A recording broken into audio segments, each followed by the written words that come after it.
Hello the cop, please subscribe my channel for follow Liverpool Football Club news on every days. Salah scores twice to send Liverpool clear.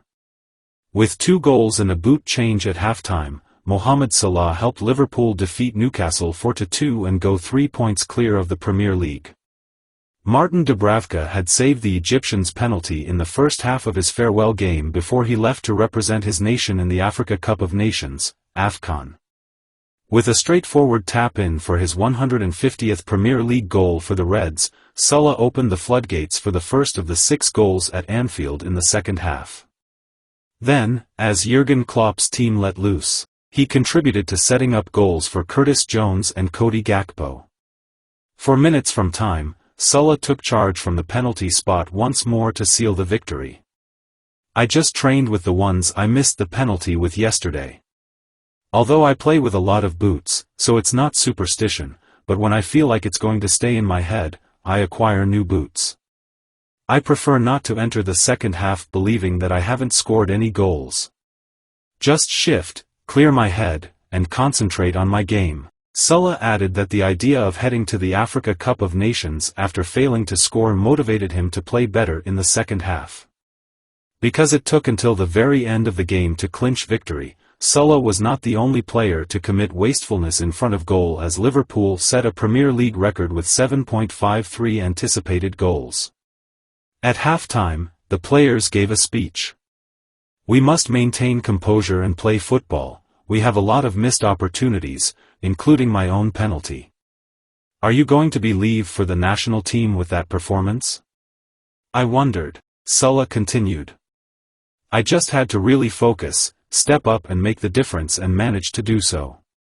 Salah may potentially be sidelined for Liverpool's next 4 Premier League games, which include a pivotal trip to Arsenal in the coming month, contingent on the Pharaohs' performance in the Ivory Coast.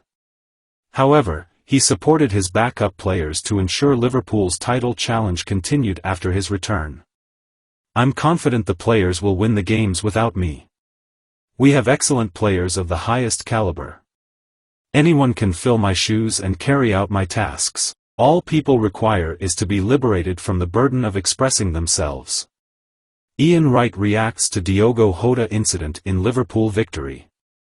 Commentator Ian Wright expressed his dismay on social media following Liverpool's victory over Newcastle United, observing Diogo Jota go down for a penalty. "Not even a day has passed in 2024, and here we are discussing VAR once more." Drama unfolded throughout Liverpool's 3-2 lead and nerve-wracking final 10 minutes of their victory over Newcastle United this evening. Sven Botman's goal for Newcastle had just given the Magpies hope for a late equalizer at Anfield. Diogo Jota swiftly dashed any dreams when he wrapped around Newcastle goalie Martin Dubravka and broke straight through to score. But instead of tapping the ball into an empty net, Jota collapsed very dramatically, throwing himself to the ground. Dubravka appeared to hit Jota just a little bit, according to the replays, therefore VAR decided not to step in and the penalty was upheld.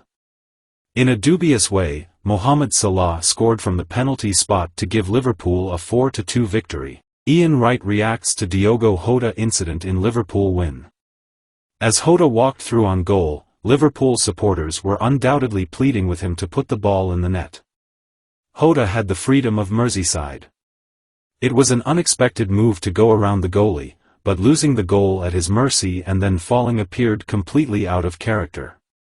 It's not as though Dubravka pulled him to the ground. Jota was hardly touched, and he still chose to fall.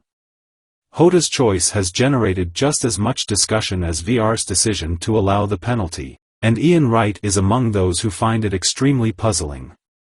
After seeing Jota choose to fall down for a penalty rather than score a goal himself, the Match of the Day analyst turned to social media to declare that he had seen it all. When Alan Shearer, a fellow commentator, chimed in, he suggested that Jota had dived to win Liverpool's penalty. Having played at the highest level, Wright and Shearer understand the mindset of a striker. If there's an opportunity to score, you take it. Wright was shocked that Jota chose to strike the deck rather than slam the ball into the net. And the only person who can truly explain what transpired there is Jota. Earlier in the game, Hoda showed some selflessness by squaring the ball for Curtis Jones to score instead of taking a shot on goal. That was quite another, though, and veteran strikers like Wright will have to ask themselves what in the world was going through the £45 million striker's mind when he went to the ground. Liverpool set a Premier League record in a dominant display against Newcastle at Anfield, after having 34 shots in a 4-2 win that extended their lead at the top of the table. During their 4-2 victory over Newcastle on New Year's Day, Liverpool surpassed the record for the highest expected goals, XG, statistic in a Premier League game. With 34 total shots on goal, Jurgen Klopp's team blasted the Anfield goal, moving them up to 3 points clear of Aston Villa atop the standings. Despite giving up 4 goals, Newcastle goalkeeper Martin Dubravka was in excellent form, making 10 saves, including one from Mohamed Salah in the first half. The Reds did, in fact, have several good chances to break through the visitors' goal, Trent Alexander-Arnold's missed rebound attempt being one example. And their dominance was demonstrated by the XG from their evening's effort. Since statisticians have only been tracking the metric since the 2010-11 season, it is relatively new. It indicates, in light of the quality of the chance created, whether a certain shot should result in a goal. Since Opta started gathering statistics on the statistic, the Reds' performance in a single Premier League game saw the highest XG figure. Liverpool's XG was a massive 7.27 at the end of their match against Eddie Howe's team, while the Magpies' XG was 0.59. Since Opta started gathering statistics more than 10 years ago, that amount represents the largest number they have ever seen in a single Premier League game. Despite controlling the game, Red supporters still had a nervous finish as Sven Botman reduced the lead that had been established by goals from Mohamed Salah, Curtis Jones, and Cody Gakpo after Alexander Isak's equalizer. However, Salah made good on his second penalty kick of the match to guarantee that the Reds made a significant advancement in their pursuit of the Premier League title. Gary Neville amazed by what Trent Alexander-Arnold did against Newcastle. Trent Alexander-Arnold's move 6 minutes before halftime, during Liverpool's Monday afternoon attempt to take the lead against Newcastle United, astounded Gary Neville. For the Reds, the first half was somewhat frustrating. A penalty against Mohamed Salah was saved. It's also reasonable to conclude that Anthony Taylor's decisions did not sit well with Jurgen Klopp's team. However, a portion of that annoyance was probably caused by Liverpool's lackluster performance in the last third. Nevertheless, Trent Alexander-Arnold produced one moment of breathtaking quality. Gary Neville amazed by Trent Alexander-Arnold's strike. The ball that had soared above the box was received by the right-back as he was just outside the penalty area. Alexander-Arnold was going to strike the ball first time, it became clear very immediately. However, it was a given to all that he would attempt to cross the ball back into the area. Nevertheless, the 25-year-old chose to let loose his inner Maicon and attempt a goal from a nearly unachievable angle. The ball flew out of harm's path after smashing against the far post. The Anfield supporters gave a startling gasp in response to the strike. Speaking on Monday Night Football, aired on January 1 at 20:39, Gary Neville also acknowledged that he was still in shock over what he had just witnessed.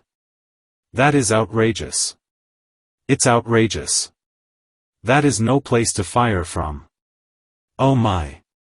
The greatest non-goal I've ever seen, wow," he exclaimed.